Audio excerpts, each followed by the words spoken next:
Times of Swaraj में आप सबों का स्वागत है और मैं हूं संतोष सिंह। और आज हम टाइम्स ऑफ स्वराज में चर्चा कर रहे हैं कि लोकसभा चुनाव जिन 5 संसदीय क्षेत्र में हुआ है उसमें जो सबसे हाई प्रोफाइल कंस्टिट्यूंसीज में जो एक कंस्टिट्यूंसीज है उजियारपुर, जिसके सांसद के बारे में अमित शाह कह के गए कि ये हमारा जिगरी दोस्त है और जितना काम हम गुजरात में नहीं किए हैं उससे कहीं ज़्यादा काम इन्होंने उजियारपुर में किया है। ईवीएम में कह सकते हैं कि उम्मीदवारों का भाग्य, कह सकते हैं कि ईवीएम में सील बंद हो चुका है। लेकिन जो खबर है वो खबर अमित शाह को सुकून देने वाला नहीं है। अमित शाह के जिगरी दोस्त पहली बार यूं कहें तो इस तरीके से उलझन में पड़े हुए हैं कि जीत कैसे हो इस पर उनके टीम के लोग भी ठीक से गणना नहीं कर पा रहे हैं कि कैसे हम जीत बता सके कि इतने हजार लाख वोट से आप चुनाव जीत रहे हैं। हालांकि 2019 के आंकड़ों की बात करें तो 56-57% वोट लेकर वो चुनाव जीते थे। 2.5 लाख से अधिक वोट से वो चुनाव जीते थे। उपेंद्र कुशवाहा को उन्होंने हराया था। लेकिन इस बार उजियारपुर, जो पहले समस्तीपुर लोकसभा हुआ करता था, उजियारपुर लोकसभा क्षेत्र में पहली बार कुशवाहा और यादव ने मिलकर वोट किया है।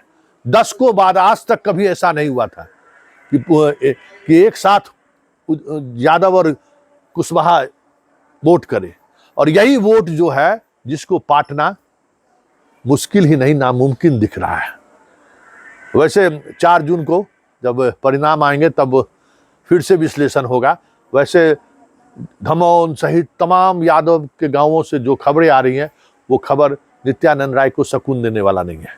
इतना ही नहीं, उस उजियारपुर कॉन्स्टिट्यूंसी में जिन 2 विधानसभा में बीजेपी के विधायक हैं, पातेपुर और मोहद्दीनगर, वहां सबसे कम वोटिंग हुई है।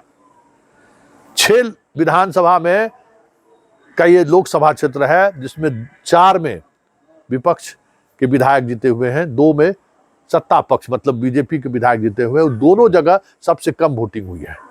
और इतना ही नहीं, मोहद्दीनगर में राजपूतों ने खुलकर विरोध किया है। 20 से 25% वोटिंग नित्यानंद राय के खिलाफ गया है। सरायरंजन से भी सवर्णों का उस तरीके से सहयोग नहीं मिला है। मतलब सवर्ण वोटर के साथ साथ अति पिछड़ा में भी बड़ा डेंट लगाने में आलोक मेहता कामयाब होते दिख रहे हैं। लेकिन इन सबसे इतर जो सबसे महत्वपूर्ण बात है कि आज उजियारपुर में भी लग रहा था कि जनता बीजेपी से चुनाव लड़ रही है। सामने जनता और उस पार बीजेपी की पूरी टीम लगी हुई थी। जबरदस्त प्रबंधन था नित्यानंद राय का। मतलब उन्होंने भी सारी सीमाएं पार कर दी। जो कुछ भी हो सकता था, जैसे भी हो सकता था, सब दांव उन्होंने भी खेला है। लेकिन कहा जा रहा है कि पब्लिक है, सब जानती है। सब जितने भी चीजें पब्लिक के पास पहुंची सब कुछ ले तो लिया, लेकिन वो शायद वोट में परिणत नहीं हुआ है।